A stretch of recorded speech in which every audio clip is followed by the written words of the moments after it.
യോഹന്നാൻ എഴുതിയ സുവിശേഷം 15-ാം അധ്യായം 1-2 തിരുവചനങ്ങൾ. ഞാൻ സാക്ഷാൽ മുന്തിരിച്ചെടിയും എൻ്റെ പിതാവ് കൃഷിക്കാരനുമാണ്. എൻ്റെ ശാഖകളിൽ ഫലം തരാത്തതിനെ അവിടുന്ന് നീക്കിക്കളയുന്നു, എന്നാൽ ഫലം തരുന്നതിനെ കൂടുതൽ കായ്ക്കാനായി അവിടുന്ന് വെട്ടിയൊരുക്കുകയും ചെയ്യുന്നു. പ്രിയപ്പെട്ട സഹോദരി സഹോദരന്മാരെ, മുന്തിരിച്ചെടിയെക്കുറിച്ചുള്ള ഈശോയുടെ ഉപമ നമുക്ക് നന്നായി അറിയാം. നമ്മുടെ ജീവിതം ക്രിസ്തുവിനോട് എത്രമാത്രം ബന്ധപ്പെട്ട് നിൽക്കുന്നു എന്നതിനെക്കുറിച്ച് വളരെ വ്യക്തതയോടെ മനസ്സിലാക്കാനായിട്ട് നമ്മൾ നിർബന്ധിക്കുന്ന ഒരു വചനഭാഗമാണിത്. ഈ വചനഭാഗം വായിക്കുമ്പോൾ അച്ഛൻ്റെ മനസ്സിൽ പലപ്പോഴും വരാറുള്ളൊരു കാര്യം, കുട്ടിയായിരിക്കുമ്പോൾ ഈ മുന്തിരിത്തോട്ടത്തെ കുറിച്ച് കേട്ട ഒരു വാചകമാണ്. സാധാരണ ഒരു പ്രാസോട്ടിച്ച് പറഞ്ഞാൽ 8 വയസ്സുള്ള കുട്ടിയായിരിക്കുമ്പോഴാണ് ഈ വാചകം കേൾക്കാനിടയായത്. ഒരു കുളക്കരയിൽ ഇരുന്നപ്പോഴാണ്. 8 വയസ്സുള്ള കുട്ടിയായിരിക്കുമ്പോൾ അച്ഛൻ്റെ അമ്മ ഒരു കുളക്കരയിൽ കുളത്തിലിറങ്ങിയിരുന്നത് തുണി അലക്കുകയാണ്. അപ്പോൾ കടിഞ്ഞൂൽ പൊട്ടനായ ഞാൻ ആ കുളക്കരയിൽ അമ്മയുടെ അടുത്തിരുന്ന് ഇങ്ങനെ കൊച്ചു വർത്തമാനമൊക്കെ പറഞ്ഞുകൊണ്ടിരിക്കുക. അപ്പം അമ്മ മകനായ എന്നോട് പറഞ്ഞു, മോനെ നീ എപ്പോഴും പ്രാർത്ഥിക്കണം. ഞാൻ ചോദിച്ചു, എന്താണ് പ്രാർത്ഥിക്കേണ്ടത്? അപ്പം പറഞ്ഞു, എൻ്റെ ഈശോയെ, അങ്ങയുടെ മുന്തിരിത്തോപ്പിലേക്ക് എന്നെയും വേലക്കാരനായി വിളിക്കണേ. ഈ വാക്കുകൾ അച്ഛൻ്റെ മനസ്സിൽ പതിയാൻ ദൈവം ഇടയാക്കി. കാരണം എഫേസ്യോസ് 2:10 പറയുന്നത് പോലെ നാം ചെയ്യാൻ വേണ്ടി ദൈവം മുൻകൂട്ടി ഒരുക്കിയ സൽപ്രവൃത്തികൾക്കായി യേശു ക്രിസ്തുവിൽ സൃഷ്ടിക്കപ്പെട്ടവരാണ്. നമ്മുടെ ഓരോരുത്തരുടെയും ജീവിതത്തെക്കുറിച്ച് അങ്ങനെ ഒരു വലിയ രക്ഷാകര പദ്ധതിയുണ്ട്. പക്ഷെ ഇന്നലെ ഇവിടെ വന്നപ്പോൾ കുറച്ച് ഇവിടെ വേറെ സ്ഥലത്താണ് ഏറെ തൈകൾ നട്ടിരിക്കുന്ന കണ്ടു. അപ്പോൾ നമുക്കറിയാം, ഒരു കൊച്ചു പാക്കറ്റിൽ അങ്ങനെ തൈ നടുന്നത് അവിടെ തന്നെ വളരാനല്ലത്, അത് കൊണ്ടുപോയി എവിടെയെങ്കിലുമൊക്കെ നട്ട് പിടിപ്പിക്കാനാണ്. ഇതുപോലെ നമ്മുടെ ജീവിതങ്ങളും നാം ചെയ്യാൻ വേണ്ടി ദൈവം മുൻകൂട്ടി ഒരുക്കിയ സൽപ്രവൃത്തികൾക്കായി യേശു ക്രിസ്തു സൃഷ്ടിക്കപ്പെട്ടവരാണ്. അപ്പോൾ കുട്ടിയായിരിക്കുമ്പോൾ ഈ വാക്കിന്റെ അർത്ഥമൊന്നും മുന്തിരിത്തോപ്പ് അച്ഛൻ കണ്ടിട്ടില്ല. ഒരിക്കലും മുന്തിരിത്തോപ്പ് കാലഘട്ടത്തിൽ കാണാൻ സാധ്യതയും നമ്മുടെ നാട്ടിൽ മുന്തിരി ഇല്ല. മുന്തിരി തോപ്പില്ല, മുന്തിരി ചെടികളുമില്ല. പക്ഷെ ആ വാക്ക് അച്ഛൻ്റെ മനസ്സിൽ വല്ലാതെ പതിഞ്ഞു. 16 വർഷം ആ വാക്കുകൾ പ്രാർത്ഥനയായി അച്ഛൻ്റെ മനസ്സിലൂടെ ഇങ്ങനെ ഒഴുകി നടന്നു. അത് കഴിഞ്ഞപ്പോൾ ആ പ്രാർത്ഥന അച്ഛൻ നിർത്തി. എന്തുകൊണ്ടായിരിക്കാം?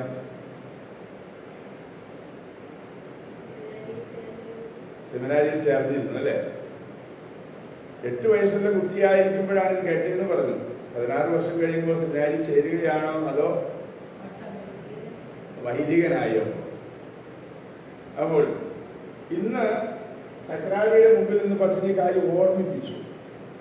നീ വെറുതെ ഒരു ചെടിയല്ല, കർത്താവിന്റെ മുന്തിരിത്തോട്ടത്തിന് നട്ടുപിടിപ്പിക്കപ്പെട്ട ചെടിയാണ്. ഇനി അതിന്റെ ബാക്കിപത്രം എന്താണ്? എന്റെ ശാഖകളില് കർത്താവാണ് മുന്തിരിച്ചെടി, ഞാൻ സാക്ഷാൽ മുന്തിരിച്ചെടിയും എന്റെ പിതാവ് കൃഷിക്കാരനുമാണ്. ക്രിസ്തുവാകുന്ന മുന്തിരിച്ചെടിയിലെ ശാഖയാണ് ഞാൻ. ക്രിസ്തുവാകുന്ന മുന്തിരിച്ചെടിയിലെ ശാഖയാണ്. ആ മുന്തിരിച്ചെടിയോട് ഒട്ടിച്ചേർന്ന് നിൽക്കുന്ന, അതിനോട് ബന്ധപ്പെട്ട് നിൽക്കുന്ന, അതില്ലാതെ ഒരു അസ്തിത്വമില്ല. അച്ഛൻ ചെമ്പുപള്ളിയിൽ വരുന്നത് ഹോർമിസ് തോട്ടക്കര എന്ന മനുഷ്യനായിട്ടല്ല, ഫാദർ ഹോർമിസ് തോട്ടക്കര ആയതുകൊണ്ടാണ്. ആ ഫാദർ എന്നുള്ളത് ഇല്ലെങ്കിൽ ഞാൻ ഈ അൾത്താരയിൽ നിൽക്കില്ല. നമുക്കറിയാം, ക്രിസ്തുവിനോട് ബന്ധപ്പെടുത്തപ്പെട്ട അവസ്ഥ. മാമോദീസ സ്വീകരിച്ചപ്പോഴാണ് നമുക്ക് പേര് ലഭിച്ചത്. ക്രിസ്തുവിനോട് ഒന്നാക്കപ്പെട്ടു. ക്രിസ്തുവിനോട് ബന്ധപ്പെടുത്തപ്പെട്ട ഈ ജീവിതം അതിൽ തന്നെ ഒരു അസ്തിത്വമില്ല. ക്രിസ്തുവിനോട് ബന്ധപ്പെട്ടാണ് നമ്മുടെ ജീവിതത്തെ കുറിച്ച് അതാണല്ലോ പറയുക. ആത്മാവാണ് ജീവൻ തരുന്നത്, ശരീരമൊന്നും ഉപകരിക്കുന്നില്ല. കർത്താവിനോട് ബന്ധപ്പെട്ടാണ് നമ്മുടെ ജീവിതം. അവിടുന്ന് ഒരു നിമിഷം നമ്മുടെ ജീവനെ തിരിച്ചെടുത്താൽ നമ്മുടെ ശരീരം മൃതമായി. നമുക്ക് ഈ ഭൂമിയിൽ ജീവിക്കാൻ പറ്റാതായി. ഈ കൊറോണ കാലം നമ്മെ അതേക്കുറിച്ച് വളരെയേറെ വ്യക്തതയോടെ അവബോധമുള്ളവരാക്കി തീർക്കുന്നുണ്ട്. അപ്പോൾ ഈ ജീവൻ ഇത് ക്രിസ്തുവിനോട്, അവിടുത്തെ ദൈവിക ജീവനോട് ബന്ധപ്പെട്ട് നിന്ന് ദൈവികമായ ഫലങ്ങൾ പുറപ്പെടുവിക്കുന്നതാകണമെന്നുള്ള വലിയൊരു വെളിപ്പെടുത്തലാണ് ഈ വചനത്തിൽ നിറഞ്ഞു നിൽക്കുന്നത്. ഇനി അതിന്റെ ആദ്യ വാചകം അതിലേറ്റവും ഭയാനകം എന്ന് പറയാവുന്നത് നമ്മൾ ഞെരുക്കത്തോടെ മാത്രം കേൾക്കുന്ന ഒരു വാചകമാണത്. എന്റെ ശാഖകളിൽ ഫലം തരാത്തതിനെ അവിടുന്ന് നീക്കിക്കളയുന്നു. നാം ഈ മുന്തിരിച്ചെടിയിൽ നിൽക്കുന്നത്, നമ്മെ ഇതിനോട് ചേർക്കപ്പെട്ടത്, ഇതിന്റെ ഭാഗമായി നിൽക്കുന്നത്, ഇതിന്റെ ശാഖയായി നിൽക്കുന്നത് ഫലം പുറപ്പെടുവിക്കാൻ വേണ്ടിയാണ്. അത് നമ്മുടെ ഒരു നല്ല മനസ്സിനെ ആശ്രയിച്ച് നിൽക്കുന്ന കാര്യമല്ല. നമുക്ക് സമയമുണ്ടെങ്കിൽ സൗകര്യമുണ്ടെങ്കിൽ എന്നുള്ള കാര്യമൊന്നുമില്ല. കാരണം ഇത് ബാധ്യതയാണ്. വിശ്വസിക്കുക എന്നത് നമ്മുടെ അവകാശമൊന്നുമല്ല. വിശ്വസിക്കുന്നവൻ രക്ഷ പ്രാപിക്കും, വിശ്വസിക്കാത്തവനോ ശിക്ഷിക്കപ്പെടുമെന്നാണ് പറയുന്നത്. കുറഞ്ഞൊന്നുമില്ല. കാരണം ഈ വിശ്വാസത്തിലൂടെയുള്ള ഈ ബന്ധം എന്ന് പറയും, ഇതില്ലാതെ നിലനിൽക്കാൻ പറ്റില്ല. വിശ്വസിക്കുന്നതിന് ശിക്ഷിക്കപ്പെടും. ശാഖകളില് ഫലം തരാത്തതിനെ അവിടുന്ന് നീക്കിക്കളയുന്നു. ഈ ഫലം തരുന്നതിനെ ആ നീക്കിക്കളയുന്ന വചനം പറഞ്ഞപ്പോൾ അച്ഛൻ്റെ മനസ്സിൽ അപ്പസ്തോലിക പ്രവർത്തനങ്ങൾ 3:10 കർത്താവ് കൊണ്ടുവന്നു. ഫലം തരുന്നതിന്റെ, ഫലം പുറപ്പെടുവിക്കുന്നതിന്റെ രഹസ്യത്തെ കുറിച്ച് പത്രോസ് ശ്ലീഹ പറയുന്നതാണ്. സ്വർണമോ വെള്ളിയോ എൻ്റെ കയ്യിൽ ഇല്ല, എനിക്കുള്ളത് ഞാൻ നിനക്ക് തരുന്നു. നസ്രായനായ യേശുവിന്റെ നാമത്തിൽ നീ എഴുന്നേറ്റ് നടക്കുക. മുടന്തൻ ദേവാലയത്തിന്റെ സുന്ദര കവാടത്തിൽ നിന്ന് കൈനീട്ടുകയാണ്. അവൻ വല്ലാത്തൊരു അഗതിത്വം അനുഭവിക്കുന്നുണ്ട്, അല്ലേ? ശരിയല്ലേ? എന്തുകൊണ്ടാ? കർത്താവ് പോലും ആ വഴിയിലൂടെ ഇഷ്ടംപോലെ പ്രാവശ്യം കടന്നു പോയിട്ടുണ്ട്. എന്നിട്ടും അവന്റെ മേലെ കരുണ കാണിച്ചില്ല, അവനെ കടാക്ഷിച്ചില്ല, അവനെ സൗഖ്യപ്പെടുത്തിയില്ല, അവനെ എഴുന്നേൽപ്പിച്ച് നടത്തിയില്ല. തളർന്നു കിടക്കുന്ന രോഗിയെ പോലും സൗഖ്യമാക്കിയവൻ ഈ മുടന്തനെ സുഖപ്പെടുത്തിയില്ല. അതുകൊണ്ട് അവനൊരു വലിയ അകലത്വമൊക്കെ അനുഭവിക്കുന്നുണ്ടാകാം. എന്തായാലും അത് പത്രോസിന് വേണ്ടി ചാൻസ് കൊടുക്കാൻ വേണ്ടി കർത്താവ് ഇട്ട് ഭരിക്കുന്നതാണ്.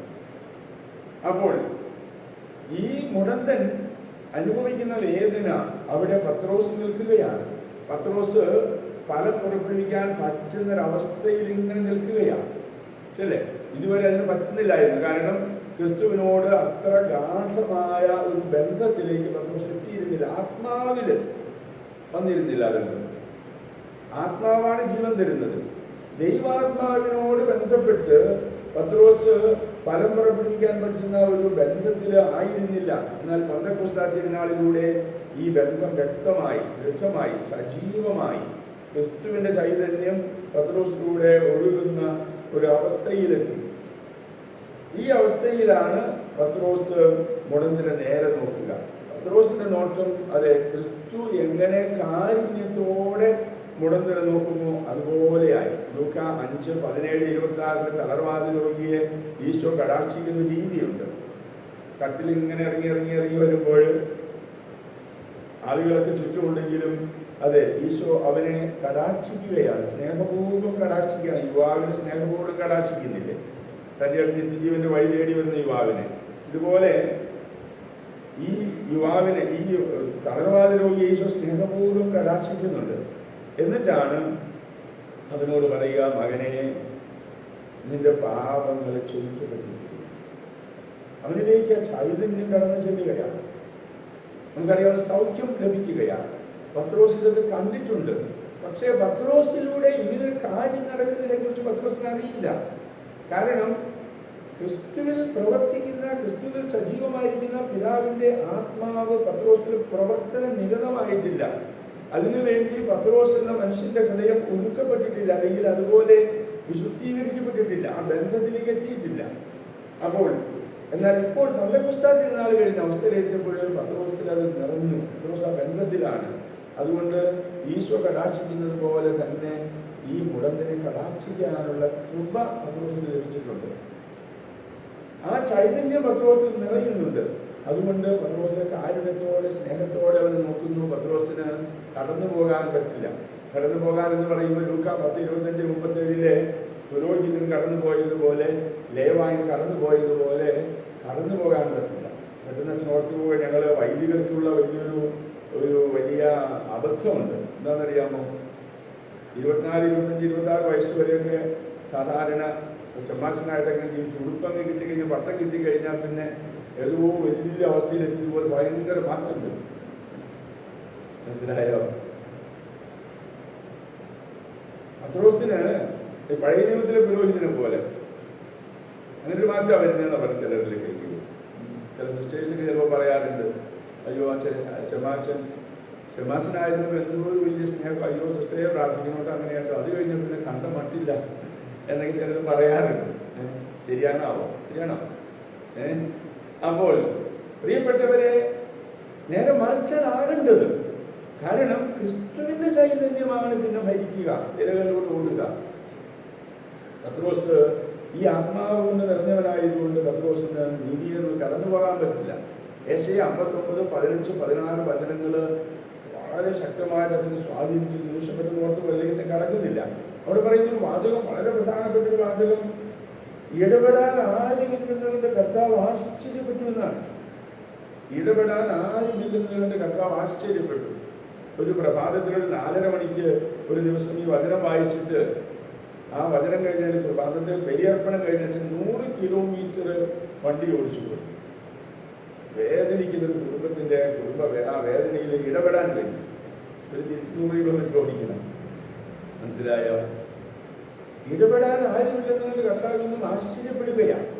അപ്പോൾ അതിന്റെ കാരണം ഇതാണ്, ഈ ആത്മാവ് നമ്മിലേക്ക് നൽകപ്പെട്ടത് ഇതുപോലെ ഇടപെടാൻ വേണ്ടിയാണെന്ന, അതിനുവേണ്ടി നൽകപ്പെട്ട ആത്മാവാണെന്ന തിരിച്ചറിവ് നമുക്ക് പലപ്പോഴും ഇല്ല. അപ്പോൾ പത്രോസില് ഈ ചൈതന്യം നിറഞ്ഞു. അതുകൊണ്ട് പത്രോസ് അവന്റെ കാര്യത്തിൽ ഇടപെടുകയാണ്.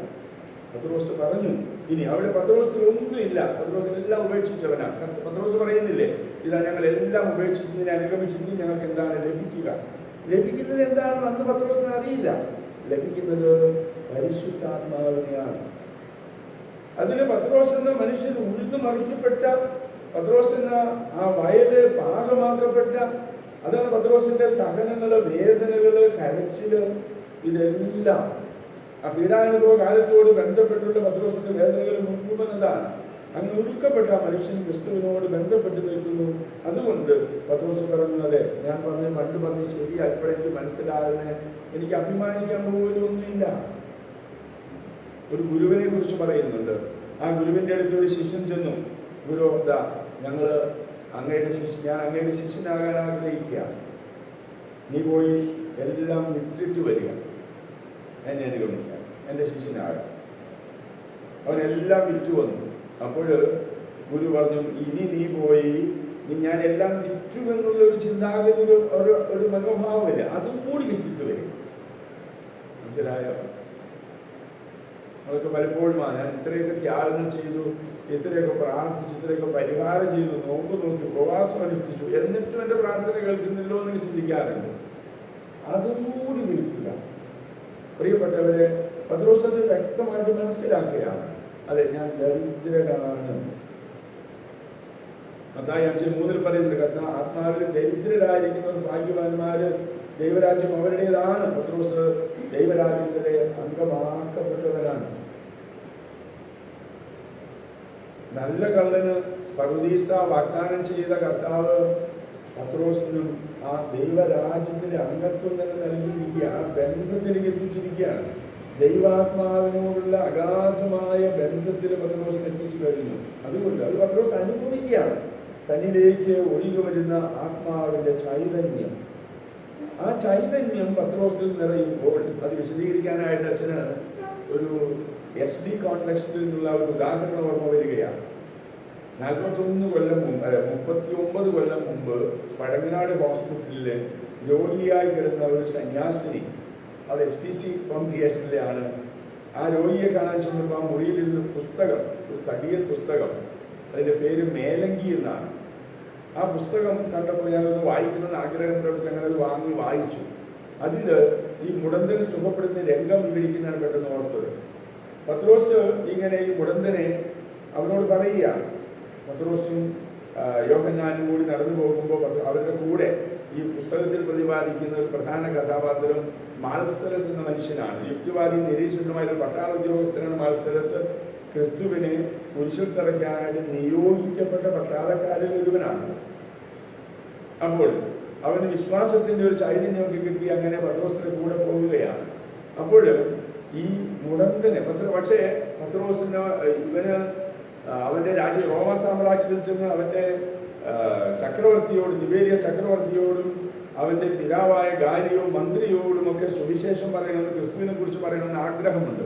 അപ്പോൾ അവൻ അനുവാദം ചോദിക്കുന്നു പത്രോസിനോട്. പത്രോസ് പറഞ്ഞു, നീ അവിടെ ചെല്ലുമ്പോൾ ക്രിസ്തു പ്രവർത്തിച്ച അത്ഭുതങ്ങൾ എന്തെങ്കിലും നീ കണ്ടിട്ടുണ്ടെന്ന് ചോദിച്ചാൽ നീ ഉത്തരം പറയും.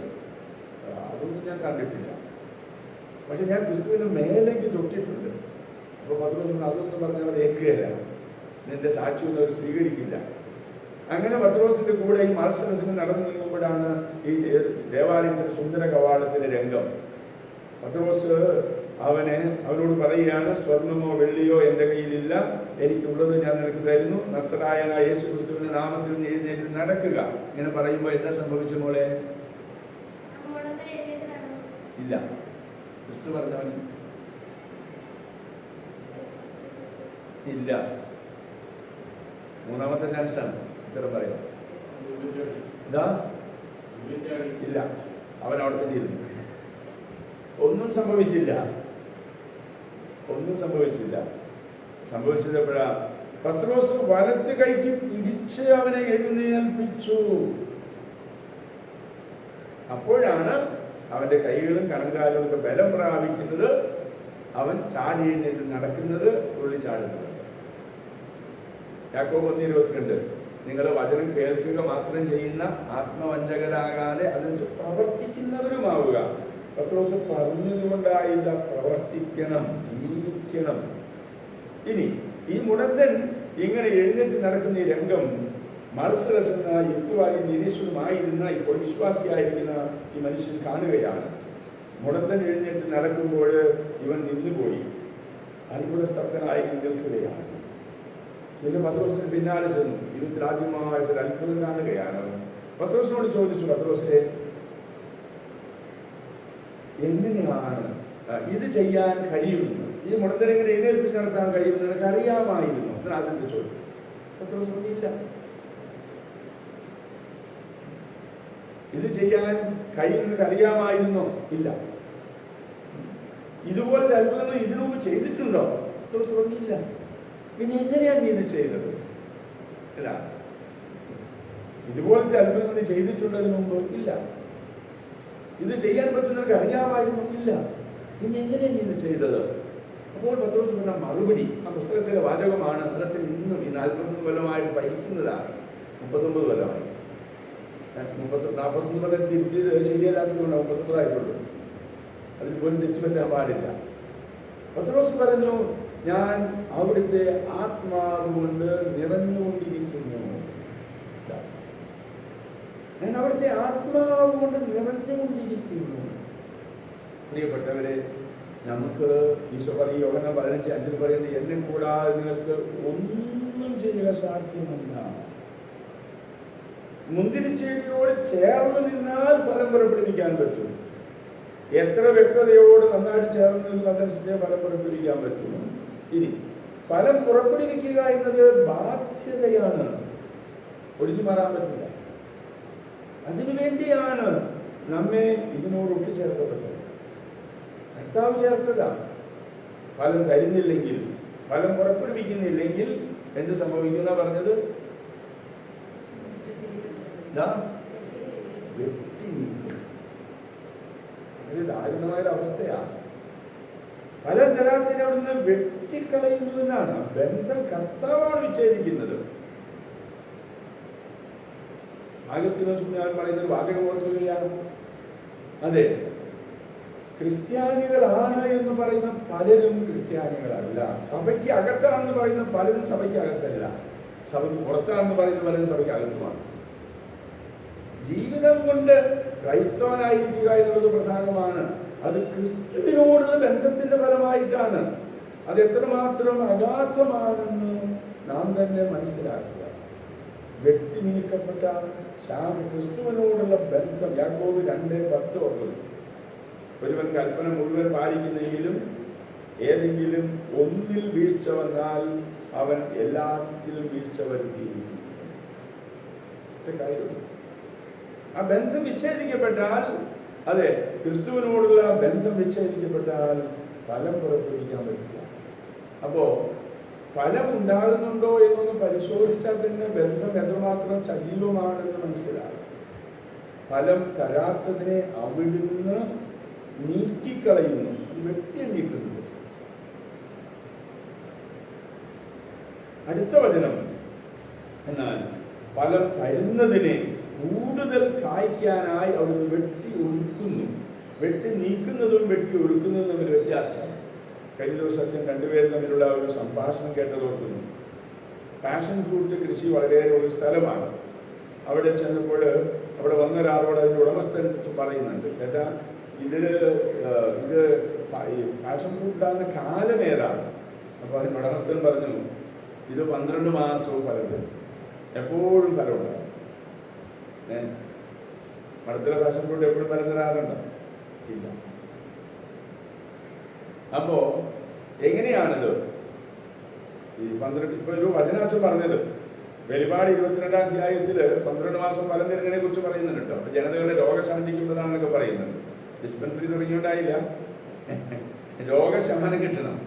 അപ്പോൾ അതിന് ആവശ്യമായിരിക്കുന്ന എന്താണ്? അപ്പോൾ ഇദ്ദേഹം പറഞ്ഞു, അത് ഒരു പ്രാവശ്യം കായുണ്ടായി കഴിഞ്ഞാൽ പിന്നെ അതിന് തണ്ടുകൾ വെട്ടണം. അപ്പൊ പുതിയ ശിഖരങ്ങൾ ഉണ്ടാകും, അതിൽ പഴങ്ങൾ കായ് പൂക്കും. ഇനി വീണ്ടും അത് കായുണ്ടായിരിക്കും, അത് വെട്ടണം, അപ്പോൾ വീണ്ടും പൂക്കൾ പൂക്കും. അങ്ങനെയാണ് അത്. നമ്മുടെ ജീവിതം ഫലം തരുന്നതിന് വേണ്ടി വെട്ടി ഒരുക്കുന്നു. ഒരു കമ്പ് മുറിച്ച് കളഞ്ഞാൽ ആ മുറിക്കപ്പെട്ടിടത്ത് മാത്രമേ ചിറം വരുന്നുള്ളൂ, നമുക്കറിയാം. എന്നാൽ വെട്ടിയൊരുക്കാൻ വേണ്ടി വെട്ടുമ്പോൾ ഈ ഒറ്റ വെട്ടല്ല, കുറേയേറെ വെട്ടികളാണ്. എല്ലാ കമ്പുകളും ഇങ്ങനെ വെട്ടിയാണ് അത് ആ രീതിയിൽ ഒരുക്കും. നമുക്കറിയാം, എല്ലാറ്റിലൂടെയും ചിറകൊഴുകും. നമ്മുടെ ജീവിതത്തിൽ മനുഷ്യരിലൂടെ നാം ഇതുപോലെ ഒരുക്കപ്പെടുന്ന അനുഭവങ്ങളുണ്ട്.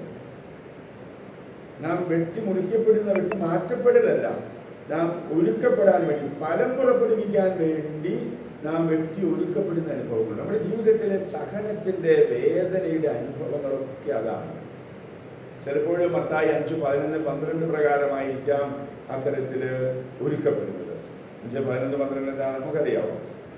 മനുഷ്യർ നിങ്ങളെ അവഹേളിക്കുകയും പീഡിപ്പിക്കുകയും എല്ലാവിധ തിന്മകളും നിങ്ങൾക്കെതിരെ വ്യാജമായി ആരോപിക്കുകയും ചെയ്യുമ്പോൾ നിങ്ങൾ ഭാഗ്യവാന്മാർ, നിങ്ങൾ ആനന്ദിച്ച് ആഹ്ലാദിക്കുവിൻ, എന്നാൽ സ്വർഗത്തിൽ നിങ്ങളുടെ പ്രതിഫലം വലുതായിരിക്കും. നിങ്ങൾക്ക് മുമ്പുണ്ടായിരുന്ന പ്രവാചകന്മാരെയും അവർ ഇപ്രകാരം പീഡിപ്പിച്ചിട്ടുണ്ട്. ഇപ്രകാരം ഏറ്റവും നന്നായിട്ട് വെട്ടിയൊരുക്കപ്പെടാൻ ഭാഗ്യം കിട്ടുന്ന മനുഷ്യരാരാണ്? ആരാണ്? ആരാ?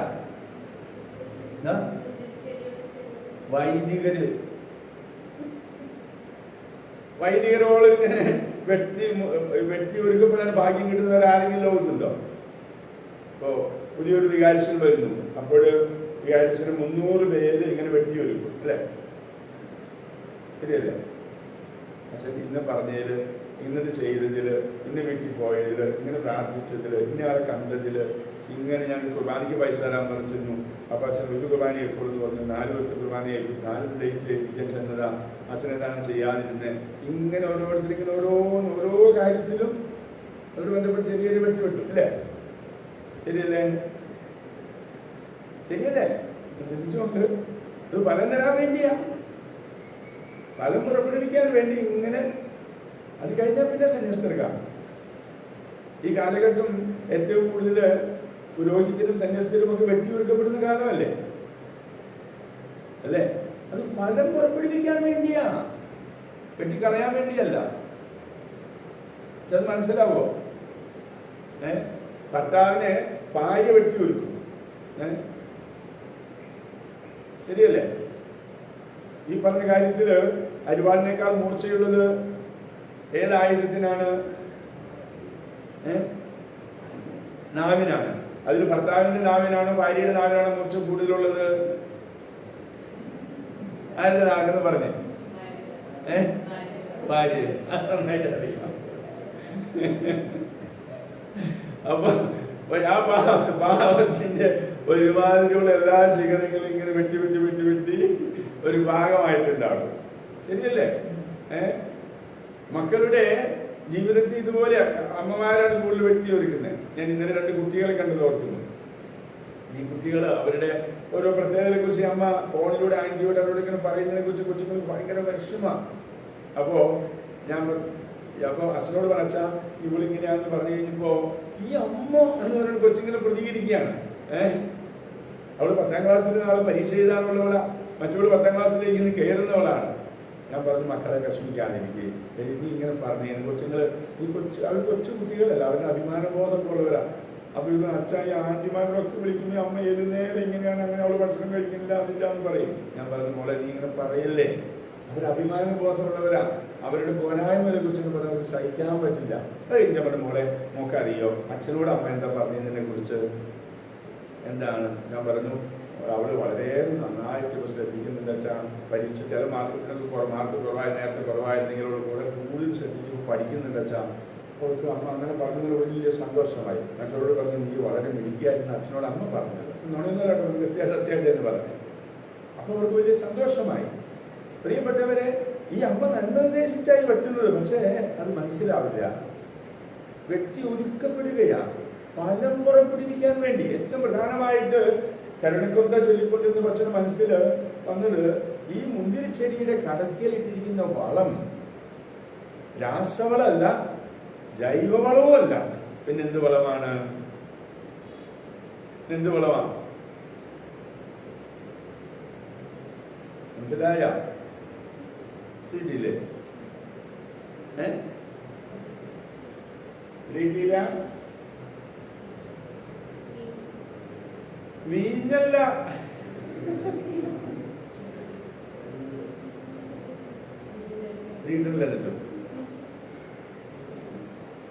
വീഞ്ഞല്ല, അവന്റെ രക്തവും ശരീരവുമാണ്. അച്ഛൻ ഈ ഇതെടുത്തും വീഞ്ഞാണ്, ശരിയാ. അത് കഴിഞ്ഞ് കാസയും വിലാസയും കൂടി എടുത്തത് അല്ലേ? എന്റെ ശരീരം ഭക്ഷിക്കുകയും എന്റെ രക്തം പാനം ചെയ്യുകയും ചെയ്യുന്നവൻ എന്നിലും ഞാൻ അവനിലും വസിക്കും. അവനിൽ വസിച്ചുകൊണ്ടാണ് ഫലം പുറപ്പെടുവിക്കുന്നത്. അവനാണ് ഫലം പുറപ്പെടുവിക്കുന്നത്, അവന്റെ ആത്മാവാണ് ഫലം പുറപ്പെടുവിക്കുന്നത്. അതിനുവേണ്ടി അവനോട് മുഴുവനായും ചേർന്ന് നിൽക്കാൻ ഇത്തരത്തിലുള്ള ഒരു വലിയ ബന്ധത്തിലേക്ക് ക്രിസ്തുനാഥനെ എത്തിച്ചു. അതുകൊണ്ടാണ് ഫലം പുറപ്പെടുവിക്കാൻ ബാധ്യത വളരെയേറെ ഉള്ളതെന്ന് മാത്രമല്ല, അത് ലഭിക്കാൻ ആളുകൾക്ക് അവകാശമുള്ളത്. അച്ഛൻ നിങ്ങളോട് ആദ്യത്തെ ദിവസം അച്ഛൻ വന്ന ദിവസം 24 മണിക്കൂറും പുരോഹിതനാണെന്ന് പറഞ്ഞു. അത് അച്ഛന്റെ ഔദാര്യമല്ല എന്ന് പറഞ്ഞു. എന്തുകൊണ്ടെന്നറിയാവോ? അച്ഛനെ ഓരോ ദിവസവും കുർബാനയിലൂടെ ഒരു ബാധ്യതപ്പെടുത്തിയ തമ്പുരാൻ. ഇത് നിങ്ങൾക്ക് വേണ്ടി വിഭജിക്കപ്പെടുന്ന ശരീരമാണ്, പാപമോചനത്തിനായി വിഭജിക്കപ്പെടുന്ന ശരീരമാണെന്ന് പറയുന്നതിലൂടെ കർത്താവ് പറയും, മോനെ നിന്റെ സമയം, നിന്റെ ആരോഗ്യം, നിന്റെ കഴിവുകള് നീ മുറിച്ച് നൽകുന്നതിൽ പരാജയപ്പെട്ടാൽ നീ അർപ്പിച്ച ബലി വാസ്തവമല്ലാതായി തീരുകയാണ്. ഇത്രയും വലിയ ബാധ്യത ഓരോ കുർബാനയിലും കർത്താവ് അച്ഛനില് ഇങ്ങനെ ശക്തമായി ഏൽപ്പിക്കപ്പെടുന്നു എന്നുള്ളതിന്റെ തീവ്രത നിങ്ങൾക്ക് മനസ്സിലാകുമോ? അത് ഭംഗിവാക്കൊന്നുമല്ല. അതുകൊണ്ട് 24 മണിക്കൂറിലെ 23.25 മണിക്കൂർ അച്ഛൻ സമയം മറ്റൊരു ചെലവഴിച്ചെങ്കിലും ഒരാളുടെ കാര്യത്തിൽ നോ പറഞ്ഞാൽ പ്രശ്നം ഗുരുതരാകും. ഇത് അച്ഛൻ്റെ മാത്രം ബാധ്യതയല്ലേ? വിശുദ്ധ കുർബാന ഈ വാക്കുകൾ അച്ഛൻ പറഞ്ഞു കഴിയുമ്പോൾ നിങ്ങളൊരു മറുപടി പറയും. എന്താണ്? ആമേൻ. അച്ഛാ, അങ്ങനെ ആയിട്ട് ഞങ്ങളും റെഡി.